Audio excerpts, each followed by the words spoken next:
Welcome to Daf Yomi B'Halacha. We've just started Siman Tov Tzadi Hey, the halachas of Yom Tov.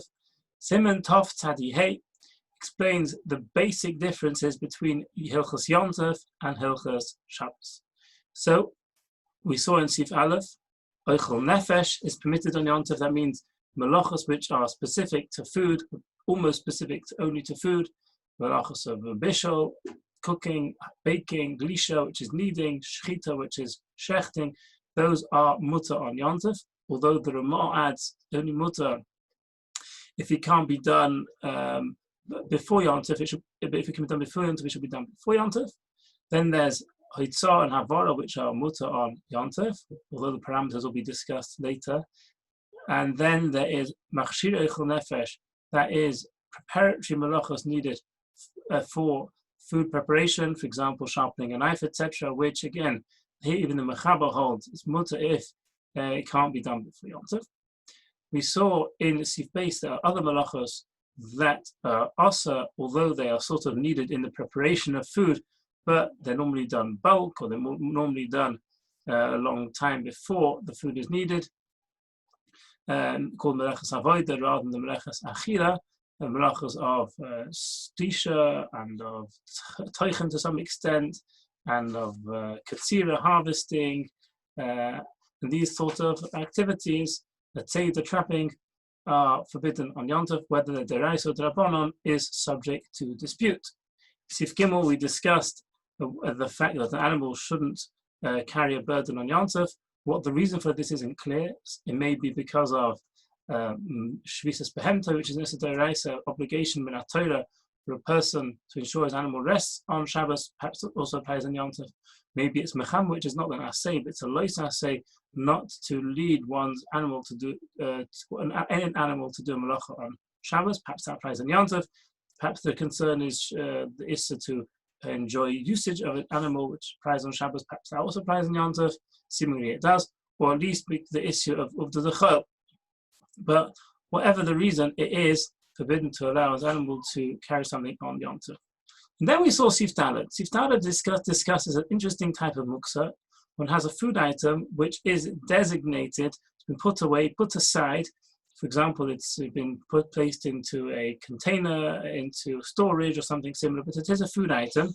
And the question is it muksa on Yom Tov? So the Shulchan Aruch says that although it's mutter on Shabbos, but on Yom Tov it's forbidden, it's considered muksa.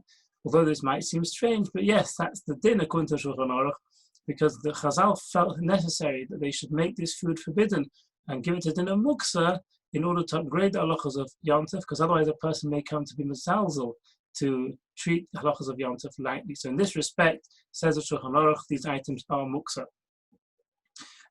Other similar type of items, again, food items, which essentially are food items, but they are not expected to be eaten. Other examples of that is an animal which is there to give milk, a chicken for its egg, or an ox which is there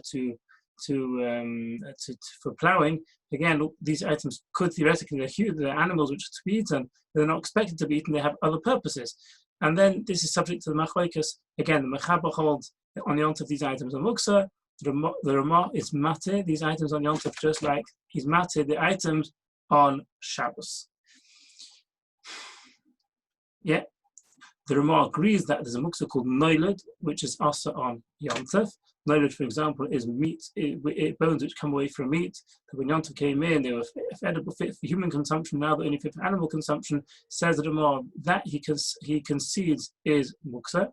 But the other examples of food items, which, although they were expected to be left in the oitza, in storage, etc., or the other animals we discussed, the Ramah holds they are not muksa. The Mechaber holds they are muksa. The Ramah, towards the end of the piece of the Ramah, says that if you hold it's muksa at the Mechaber, nevertheless there is a leniency which applies to these muksa items, at least to some of the muksa items.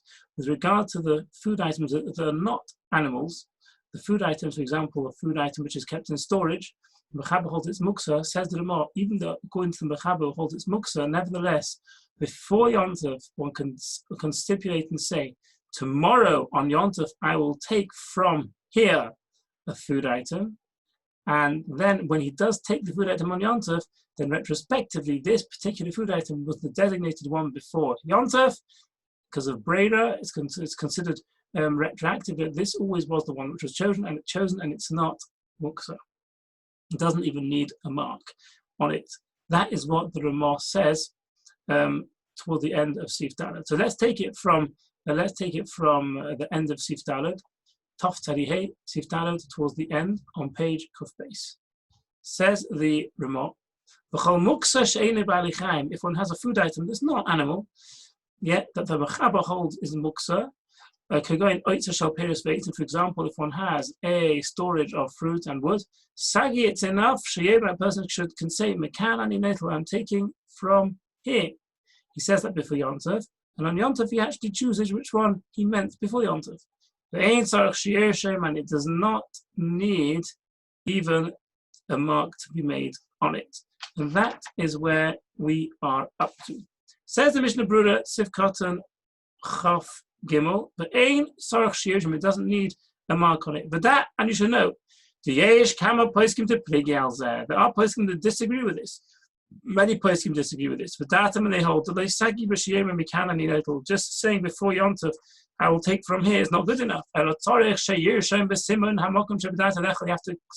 have to make a mark to show clearly before Yom Tov which you plan to eat on Yom Tov. But for us, their reasoning is the Kivin Shei Muksim Machmas Maisesh also behem like Soisom. Says the Mishnah Brura, since an action has been done to this, or when an action has been done to this type of item, for example, it's been pushed out of sight actively, going courageous to mukim, for example, dry figs and dry raisins, if they've been taken to the roof to dry, there's an absolute specific intent to dry them and not to eat them. Even the fruit that have been put into a storage. He designates them specifically to be sold. And therefore, it does not good enough just to do this slight expression with the to absolve them from being muksa on Yom Tov. Until he specifically says clearly which fruit he plans to eat on Yom Tov, and he makes a mark on them. So that is how Al-Achronim say. Now, Ul-Halacha says the Mishnah Brura, Al-Halacha, the final word is one should be strict because for Achrona, like this opinion, most specifically with regard to these dry fruit which has been placed on the roof, which we know that's considered a more severe type of muksa. He's sort of pushed it out of sight actively. He wants it to dry. One should be strict with that type of muksa and not eat them on Yom Tov unless one actually made a mark before Yom Tov to show which ones he wants to eat. With regard to fruit which you put in a storage, which is not such a severe type of putting aside. And rely on the Ramah who says that according to the Mechaber, it's good, that even if the Mechaber holds it, if they are muksa, nevertheless, it's good enough to say with Yom Tov, I will take from these on Yom Tov, tomorrow on Yom Tov, and on Yom Tov itself specify which ones you meant. Ayin would be a halacha, and look at the be a halacha. Now, although the Mishnah Brura, the moment seems to be quite strict with these type of muksa items, again, he sort of puts two categories of these muksa items. He says if it's dry fruit put onto the roof, he sort of definitely pushed out of sight and out of mind. He plans not to eat them, and therefore he would need to actually have a mark on it in order to not be muksa on Yom Tov. And the second degree type of fruit, which is put into storage, that's good enough just before Yom Tov to say which ones you want to take, and on Yom Tov itself specify which ones you meant before Yom Tov. However, it's important to know that in Simon Tov Tzadi Ches Tikot Kof Ches, the Mishnah Brura there says the minhag of our countries is to be lenient like the Ramah, meaning that all these items aren't muksa whatsoever.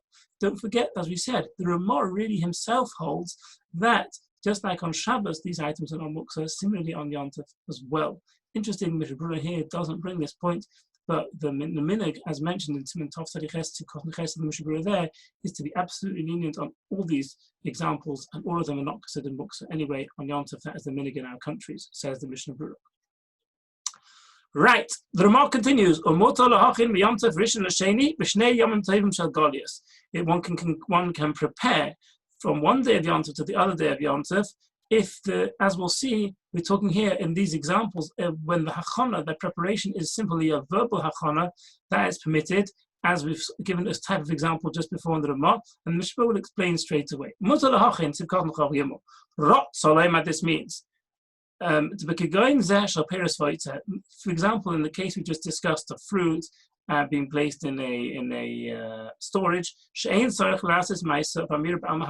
Ramah told us just by verbally saying tomorrow I'll take from these, then the one you take tomorrow is not muksa.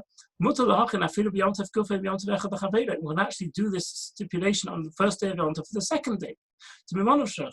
And that's permitted because whatever happens, there's no reason to forbid it. Let's make it, as he explains, if really the second day of Yom Tov is the correct day of Yom Tov, so the first day of Yom Tov is not a Yom Tov, and you can compare from one day to the other. If the first day is actually the real day of Yom Tov, and the morrow, the second day of Yom Tov, is not really a Yom Tov, so therefore it doesn't need preparing for. The instant it comes out, it's not considered a preparation if it's a preparation of no long significance, and he hasn't even performed an activity, a physical activity, just simply a verbal one. As I should explain at this point, we're discussing here Chutz La'aretz, of course, where for Pesach, Shavuos, and Sukkot, an extra day of Yom Tov is kept. The Torah doesn't mandate only one day. With Rabbanan, we keep another day of Yom Tov, because, as we'll see shortly, as Hashem, that in Chutz La'aretz we didn't always know what date the Yom Tov is meant to be, and therefore we keep 2 days of Yom Tov. And of course, Rosh Hashanah, we keep even in Eretz Yisrael, they keep 2 days of Yom Tov, and that's not the discussion over here, because then each day is considered one long day, etc. That's a different cheshbon.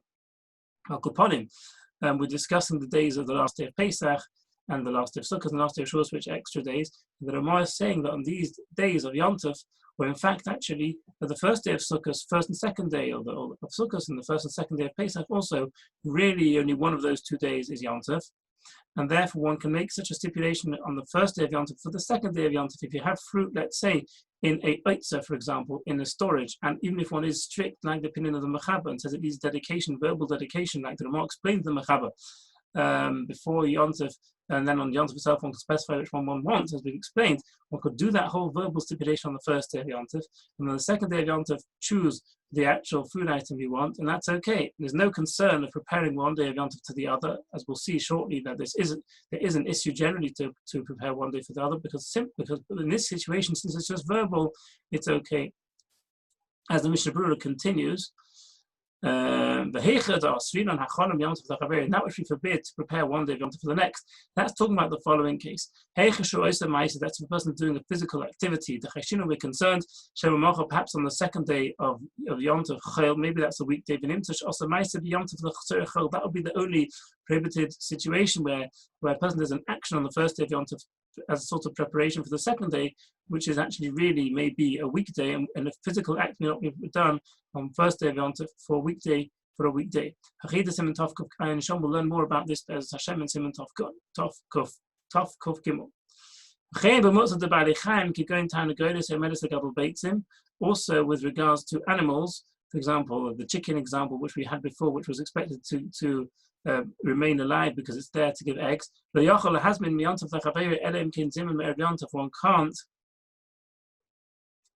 One can't prepare them from one Yom Tov to another unless you actually do so before Yom Tov. On Yom Tov itself, you can't prepare for the next day. Now, the way he writes it would appear that the reason is because it needs a physical dedication in order to avoid it being muksa. In truth, we mentioned yesterday, it doesn't actually need a physical dedication, but it needs more of a specific verbal dedication, i.e., as we said, it's not good enough to say on Erev Yom Tov, the chicken that I will choose tomorrow will be the one I mean, shouldn't be muksa, and then tomorrow to choose one, that's not good enough. But one doesn't actually have to do a physical activity. One can just say, if we want to, I'm going to take this chicken. Nevertheless, it's to be halacha to stress at this point. Nevertheless, it seems that this is such a severe or direct type of stipulation of choosing which one you want. It's a very direct and absolute form of stipulation of choosing actually which one that you want. Therefore, it's considered like a Maisa, an action, and therefore one can't prepare choose one chicken, which is generally meant for giving eggs, and say on the first day of Yontif, tomorrow I'm going to have this one. No, it won't help you. It's considered preparing from Yontif, day one for Yontif 2, which could be preparing from Yontif to Chol, it's prohibited, because it's considered like an activity. But if he says the Mishnah Brura,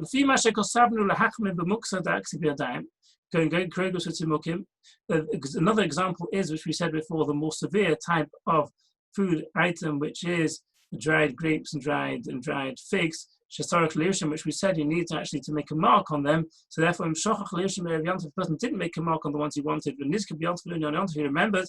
Also, we can't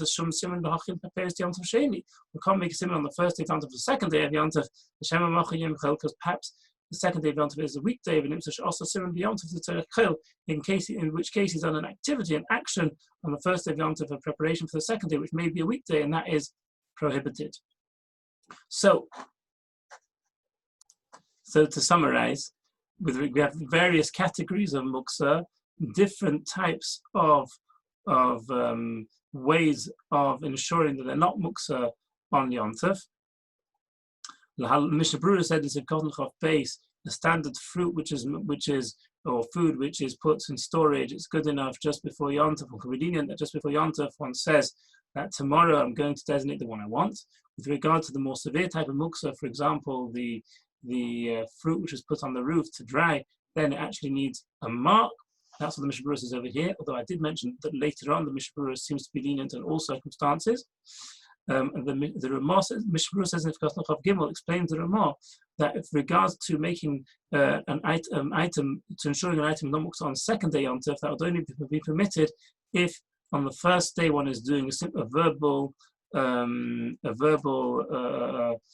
one is only verbally designating the item, and only if the verbal designation is a very vague one, saying that tomorrow I will choose which one I want it not to be muksa, which helps for food which is to be stored. But any more severe designation, and all the more so if it says designation which involves an activity, that's prohibited for one day of Yontif for the next, in case the first day is of Yontif and the second day is Chol, which would be an infringement of preparing on Yontif for Chol.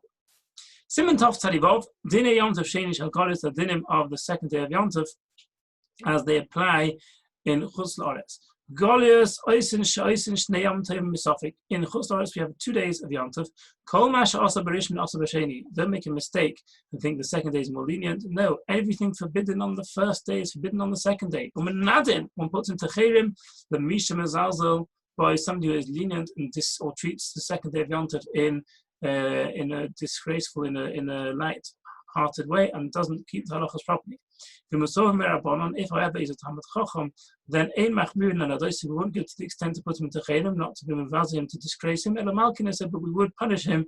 Punishment of Malchus is Malchus Maridos, of a rabbinic type of punishment of lashes for his disgracing and his not valuing the importance of the second day of Yom Tov. Says the Mishnah Brura Umanadin Sivkot and Aleph of Afal Gav. We actually know nowadays what day every month begins. We have cheshbonis, we have a luach, it's all written down, and not like the time when before it was written down, that they had a system of Eidim coming to say what day, going to Yerushalayim to say which day is the moon was spotted, and that day is Rosh Chodesh, and then they had to make a whole system of messages from one mountain to another via fires in order that each place should realize when Rosh Chodesh is. We've got a fixed calendar. We know exactly when Rosh Chodesh is, and therefore our calendar is fixed throughout the year. Nevertheless, Chazal were concerned because of the various troubles and places that God is saying we have been spread out and sent out in our exile. Maybe the cheshbon will be forgotten. Will make a mistake in the calendar. Hashem can come to a person in misunderstanding, not knowing when Pesach is needing chometz on Pesach. Therefore, it was left for Chutz La'aretz, at least in Chutz La'aretz, which is further from the Beis Hamikdash. We always keep 2 days Yontif in Chutz La'aretz.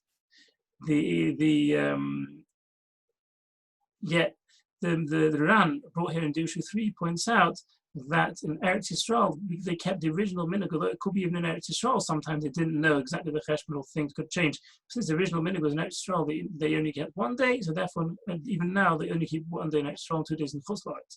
The interesting discussion also in Dirshu 3 is, when Beis HaMikdash is rebuilt, as Hashem B'Karv, will we still keep 2 days of Yom Tov?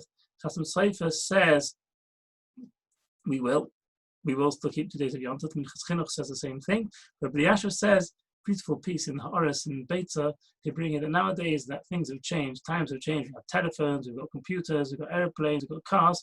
So therefore, there's no place that you can't reach immediately. Everything is known straight away throughout the world.